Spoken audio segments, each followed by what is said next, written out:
Hello everyone, welcome to Task IS.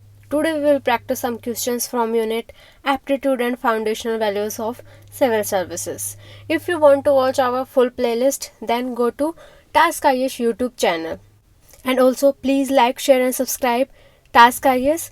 That will give us motivation to continue this series. Now these are 4 questions that I will discuss today. Firstly, in the present milieu, aptitude for civil services has more to do with person's relationship with the seniors and political masters. Do you agree? Comment. Do you agree? It means this statement wants your opinion on this. And they want to check your attitude towards civil services. That is, you have positive or negative. What type of perception you have. Now question is about aptitude. So here in introduction you can simply write about aptitude. You can define it. So what is aptitude? It is natural ability to perform good in any specific field. Then mention about aptitude for civil services. So these are introduction as well as connecting line. In the third sentence you should mention something related to this line, so that examiner will have this thing in mind that you are writing according to the context of question. You are not writing simply on topic aptitude. You should mention this line that in present context some individuals have opinion that aptitude for civil services is more for their relationship with seniors and political masters. Then give reasons why this statement is given. Reasons like politicization of civil servants, and that's why civil servants are committed towards seniors or political masters. They want security of tenure. They want personal benefits in terms of land or money, etc. from political masters as well. Or they want favor in promotion. So these are some of the points. You have connected your answer with given line as well as you have given why this is mentioned in statement, that these are some of the reasons due to which civil servants aptitude is questioned. But now you should mention that these are negative points, or these are part of negative aptitude of civil servants, because some of the qualities or characteristics that civil servants should have, these can be right. That means positive aptitude is when you have logical analysis, when you have professional competence, you have different values that civil services demand. For example, integrity, honesty, because if you have these values, this shows that you have aptitude for civil services. So if you have written these points, now examiner have a idea that you know what civil servants need to work, but you are also aware about current situation and the reasons behind them. Now after giving their statement, you have substantiated their statement. Now you have given your points. So at last you have to write conclusion, and here also you have to show your positive attitude, because you are joining civil services. You can't write negative about these services. If you are an aspirant and you know all negative points, then it seems that you are interested in those negative points or that negative culture only. But different aspect will be that you know positive points, you know negative points, but overall your positive points are more. That's why you want to join these civil services. So here you should write good points, that civil services are still framework of our country, and some issues regarding politicization or committed behavior towards seniors and political masters led to decrease their aptitude as well as foundational values towards civil services. But now there is a need, and you can give suggestions, and these suggestions in terms of reduce politicization of civil servants, it can be by establishing civil services board that will have responsibility for promotion, for giving cadre or for transfer. So these factors will have reducing pressure on civil servants as well as focus from civil servant side also. If daily habits of yoga or meditation as well as good role models establishment for new recruitments, so if these steps will be done, then we will have civil servants with the right kind of aptitude. So you can mention these points. Now next question is, discuss the importance of leadership competencies such as equity and efficiency. These are qualities of leadership for effective public administration apart from qualitative aspects of ethics and aptitude. It means qualitative aspects are ethics and aptitude, then quantitative aspects are equity and efficiency. These are leadership qualities. So we have to write importance of these aspects. Till now we have not covered these points like equity, efficiency. Here we will try to write these questions from our basic knowledge or from our common sense, but later I will cover different civil services values which are not mentioned in our syllabus but can be utilized when we write answers. For example, honesty, efficiency, leadership qualities. These we will write later in separate class. So now we will attempt this question. Here in introduction you have two options. Either you can start from ethics or aptitude, that these are some of the foundational values, but apart from this some quantitative values like equity and efficiency also has role, and then you can talk about equity and efficiency. Second way can be, then you can directly start from leadership qualities like equity and efficiency, and because of their importance they are equally valid as validity of ethics and aptitude for civil services. So you can start in any way, but I will advise you to go with first where ethics and aptitude are mentioned firstly, because these words are mentioned in our syllabus, and if you are connecting them with syllabus point, then it is give a positive effect that you are going in a systematic way. So now your introduction is over. You have defined that ethics and aptitude are foundational values and they give competence as well as a guiding framework for civil servants to perform well in civil services that is needed for growth of our country as well as cover aspects of welfare state. So you can mention some of these good points. After that you define equity and efficiency, but some other leadership qualities that equity and efficiency are needed. This is connecting line. Now define equity and efficiency. So what is equity? Now one small difference is between equity and equality. Now equity is that quality where individual focus on giving equal opportunity to everyone.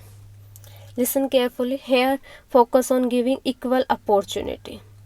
Equality means you are treating everyone equal. Consider two person, one is of 80 years old woman, another is of 21 years old man. Now they both has come for house registration under Pradhan Mantri Awas Yojana. This man knows all procedure, he has all documents, but this lady, she is old lady and she don't have needed documents and she want help that how she can acquire those documents. It is duty of that civil servant how he can ensure equity, because if he treat equally these two individuals, then this lady will lose because she don't have documents. But if he have quality of equity, then he also try to help this lady so that they both can register under Awas Yojana. He had provided some extra benefits to this. These extra benefits so that she has equal capability as a 21 years old person have. So these are characteristics under equity.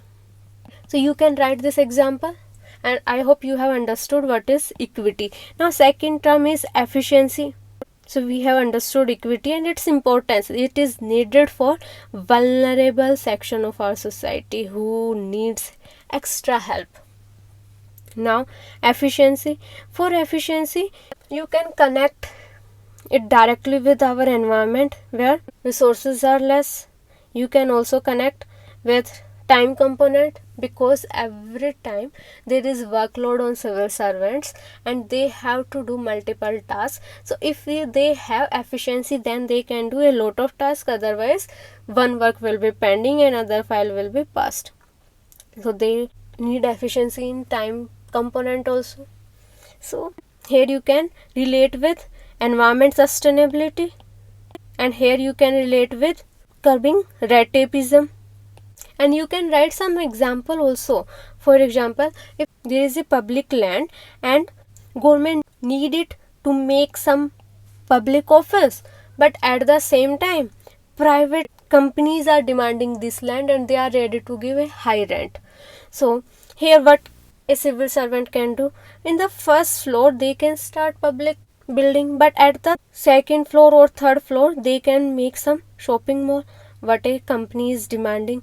So by these ways efficiency will be improved as well as a continuous source of revenue for government. So you have shown that how equity and efficiency are needed, especially in present time, with examples. When you have to write conclusion, then write that quantitative as well as qualitative both aspects are needed for a healthy and sustained work of civil servants. And again you can write some points from economic survey or from prime minister or president speech, that this is needed for making our country a 5 trillion economy by 2024-25. So you can write these points. Now next is, what do you understand by civil services values and how they are different from one's personal values? So we have covered civil services values. So you can define what are civil services values. Some values what civil servants needed to perform their task. How they are different from, you can mention this as an introduction. Now how they are different from one's personal values. Firstly, civil services values are public values, and we have covered what is public or private values in our earlier videos. How you can start here, that these are one of the public values, and you can mention some civil services values by writing Nolan committee, so that you have some facts also in your answer, that objectivity, responsibility, honesty, these are some of the civil services values. How they are different? Now actual body starts. Mention that civil services values or public values are those which one shows in public sphere, when we have a framework of accountability or responsibility, but our personal values are those where we have component of affection or love, and personal values are determined by our personal life, for example our religious values. Here civil services values and personal values can be in one direction or can be in opposite direction, because if someone has a personal values that he wants to work an extra mile to help others, then this will help in working well in civil services also, but this is not necessary for everyone. And his personal values, like he has a tilt for a particular religion, he favor those cultural practices more, but these practices are not good if they are hindering maintaining equality or objectivity in his performance. So some personal values can be in direct sync with civil services value. Now you have to write that they are different because their area of application is different, but there is not necessary that conflict will happen. They can be in one direction as well, and where they are going in opposite direction, it is duty of civil servants to follow civil services values, especially if they are working at public places. In individual life they can follow some religious values or some their personal beliefs, but when they are in public place, they have to follow civil services values only. So you can mention these points. Now in conclusion, mention that although these values have a different area of application, but individuals should try that they both are in sync, so that a confusion or dilemma will not happen, and it will be easier for a civil servant to perform his duties in public as well as in private life. So these questions are more general in nature. You have to write common points, and these questions or these answers are not written anywhere. You have to apply your knowledge from simple concepts. Now second is, why should impartiality and non-partnership be considered as foundational values in public services? Impartiality and non-partnership, we have covered this in our lecture. Now why they are foundational, especially in present day social political context? Illustrate your answer with examples. So you have clear hint that in introduction you have to define what is impartiality, what is non-partnership. So define that it is a quality where civil servants are not participating directly in political affairs, and they are performing with efficiency and integrity whether there is a change in political party or continuity. So you can simply define it. Now why they are considered foundational values in present day situation, socio-political context, focus on these keywords. So you can, connecting line, you can mention that these are foundational values. Why foundation? Because they are important to maintain efficiency of our system as well as continuity of schemes and overall welfare of people. So you can mention this point. Now in present day socio-political context, so focus on socio-political context. So write their usefulness in present context. Now first point regarding social aspect. Social aspects is that our society is divided on various social bases. For example, caste, religion, race. So if civil servants maintain impartiality, then these aspects will not come in his or her own way to work in an objective manner to maintain his integrity. Because if someone from your caste or clan will come and ask for favor and you are not favoring him, then you are maintaining impartiality. Otherwise a biasness will come in your decisions. Now this is first. Now political context. In political context, mention about politicization of bureaucracy and increasing pressure on civil servants. Mention about another factor that now is 3-tier of political system, because it is asking about present day. Earlier 2-tier, now 3-tier, so there is more contact with the political members of civil servants. So now they have more contact. Also mention about RTI, so that also exert more pressure on civil servants, because sometimes RTIs with wrong intention are filed and that put extra pressure on honest civil servants. So you can mention about this. So these are political contexts that have capability to impact impartial behavior of civil servants. Apart from this, you can have another points also. For example, in political you can mention about media factor. Now media is covering personal life also, then that also have chances to impact impartial qualities. So after explaining these points, you have to write conclusion. Conclusion can be that we have to handle this issue from social and political dimensions. Firstly, social dimension. If there is a social culture of equality in our society, then issue of discrimination on the basis of race, caste, religion, this will not arise and civil servants will maintain impartial behavior. Secondly, political dimension. If there is a independent civil services board and there is a ethics code for ministers, then less chances that political office holder will put extra pressure on civil servants regarding their promotion or transfer.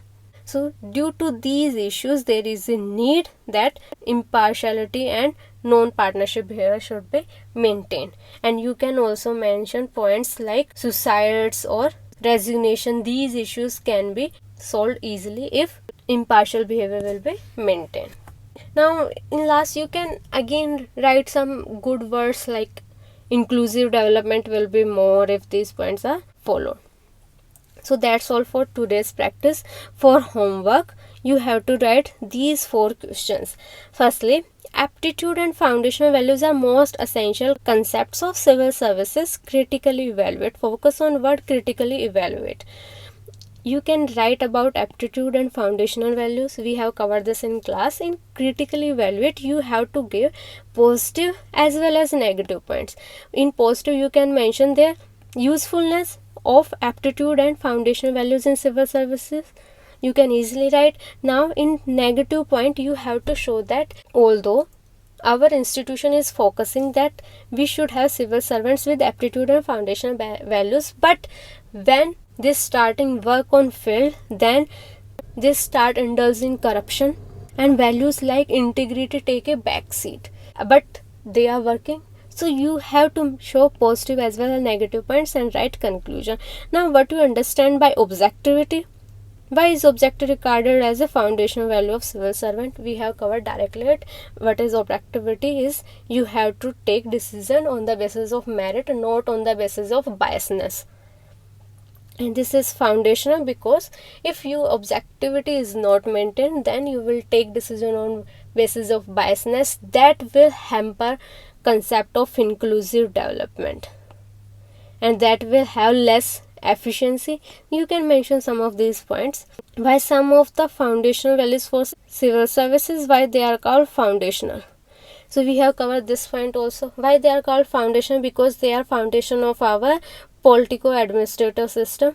They are foundational because they are needed for development of vulnerable section of our society, and qualities like empathy, compassion are needed for weaker section. You can write these points. Next is, with the advent of new public administration and increasing diversity in the administrative field, an administrator needs both physical as well as mental aptitude. There is 2 options. You can write here introduction about aptitude, but go with order of keywords in question. Here is asking about new public administration and increasing diversity in the administrative field. So start with rising diversity in administrative field. For example, now is focus on foreign affairs or international relations. Now environment versus development debate is there. So right from this, now there is a different areas where civil servants have to work. You can also mention about disaster management here. So this is newer fields where diversity has come in our civil services. Now both physical and mental aptitude needed. In mental aptitude, you can write easily about points like analysis or logical reasoning. These qualities are needed, as well as aptitude for having values, ethical values like integrity, honesty. But physical, if you are going for police or IPS, then you need physical aptitude. Secondly, if although you are an administrator but you are working on disaster management area, then also you need physical aptitude to work in tireless manner for long duration.